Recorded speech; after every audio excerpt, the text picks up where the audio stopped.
श्री सीताराम। श्रीमद् भगवद गीता की इस यात्रा में आपका फिर से स्वागत है।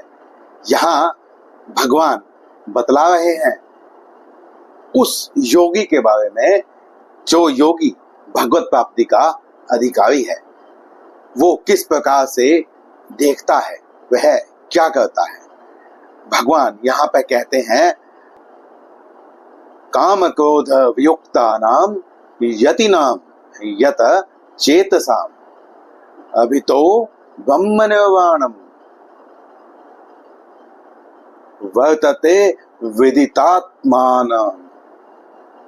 यहाँ भगवान बतला रहे हैं कि काम क्रोध युक्ता नाम, जो काम और क्रोध से रहित है।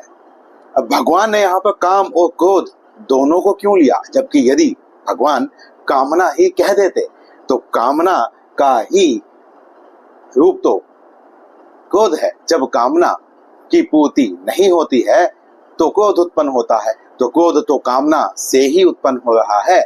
इसीलिए भगवान कामना भी कह सकते थे, परंतु भगवान यह जानते हैं कि जो भी कभी भगवत गीता का पाठ करेगा, इस ज्ञान को जानने का प्रयास करेगा, तो सबकी जो बुद्धि होती है वह एक समान रूप से कार्य नहीं करती है। उसके संस्कार, उसके प्रारब्ध और उसकी संगति फर्क डालती है।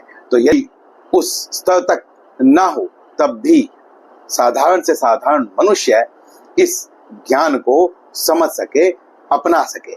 इसीलिए भगवान ने यहाँ पे काम और क्रोध दोनों को कह दिया है। तो काम और क्रोध के से जो रहित है, कुछ आचार्यों ने विमुक्ता नाम भी कहा है, अर्थात जो काम और क्रोध से मुक्त हो गया है। अब अर्थ तो वही है कि काम और क्रोध से जो रहित है या जो जिसका काम और क्रोध छूट चुका है, तो बात तो वही होती है। इसके बाद भगवान कहते हैं यति नाम। यति नाम का अर्थ होता है जो ज्ञानी है, जिसको हम सही रूप में ज्ञानी कह सकते हैं। यत चेतसाम, जिसने अपने चित्त को जीत लिया है, जो अपने मन के वश में नहीं है। अब भगवान कहते हैं अभित का अर्थ होता है सब ओर से ब्रह्म निर्वाणम, शांत ब्रह्म को ही प्राप्त करता है। वर्तते विदितात्मानम, उसके लिए जो शांत ब्रह्म है वह पूर्ण रूप से परिपूर्ण है। अब इसका अर्थ क्या हुआ? भगवान यह बतलाते हैं कि जिसका मन अपने वश में है, जिसने अपने चित्त को जीत लिया है, वह ज्ञानी पुरुष जो काम और क्रोध से ऊपर उठ गया है, जिसको काम और क्रोध से जो रहित है, उसके लिए चारों ओर शांत ब्रह्म ही प्रतीत होता है, दिखाई देता है। शांत ब्रह्म का अर्थ होता है अपने हृदय की यात्रा, अपने अंतर मन की यात्रा।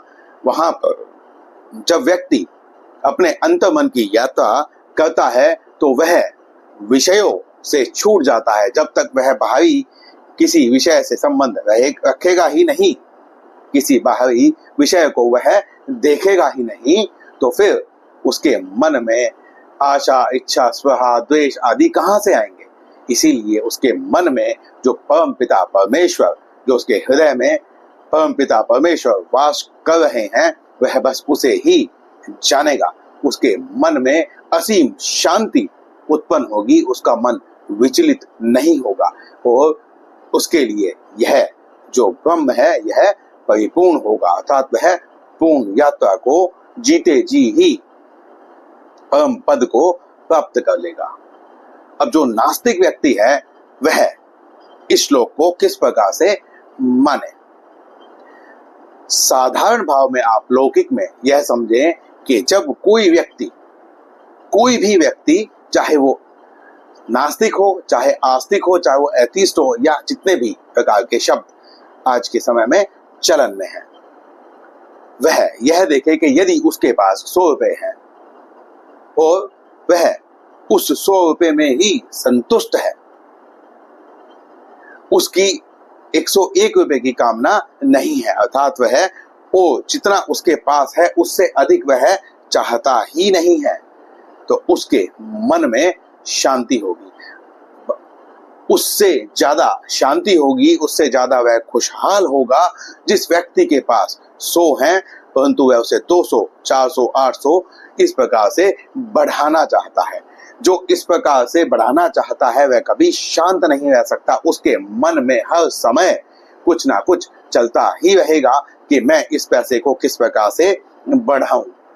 वह अपनी आवश्यकताओं को कम नहीं करेगा। लौकिक में कहा जाता है कि जितनी चादर है उतना ही पैर पसारो। बड़े बूढ़े जब कोई बात कहते हैं तो वो इसीलिए ही कहते हैं कि वह जानते हैं कि यदि कोई धर्म नहीं भी मानता है तो भी उसे शांति किस प्रकार से प्राप्त होगी, क्योंकि भगवान कल्याण के प्रदाता हैं।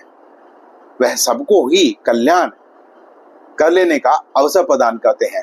भगवान ऐसे नहीं है कि तुम मेरी पूजा करोगे, तुम मुझ पर विश्वास करोगे तो ही तुम्हारा कल्याण होगा। लोक कल्याण के कार्य जो करता है वह चाहे भगवान को ना माने और भगवान को गाली भी देता हो तब भी भगवान उसका कल्याण कर देंगे। तो भगवान ने यहाँ इसीलिए कहा कि सब ओर से उसके लिए शांत ब्रह्म परिपूर्ण है, क्योंकि वह कुछ और देखता ही नहीं है। बाहरी विषयों पर, बाहरी संसार पर उसकी दृष्टि ही नहीं जाती है। वह यह देखता है कि सब जगह ब्रह्म ही है। जो भी कुछ क्रिया हो रही है वह स्वतः ही हो रही है, गुण ही गुणों में बरत रहे हैं। यहाँ गुण ही गुण में बरत रहने का अर्थ सत्व गुण, रजोगुण और तमोगुण से है। तो गुण ही गुण में बरत रहे हैं। यह मिट्टी का शरीर कुछ नहीं कर सकता है, इसीलिए वह सब और परमपिता परमेश्वर भगवान परमात्मा ब्रह्म को देखता है। उसके मन में सदैव उस ब्रह्म का चिंतन रहता है। वह भगवान की पूजा अर्चना आराधना नाम जप अपने भीतर की यात्रा में ही करता है, इसीलिए वह परम शांति को प्राप्त होता है। तो इस श्लोक में इतना ही। मिलते हैं अगले श्लोक में, अगले वीडियो में। श्री सीताराम।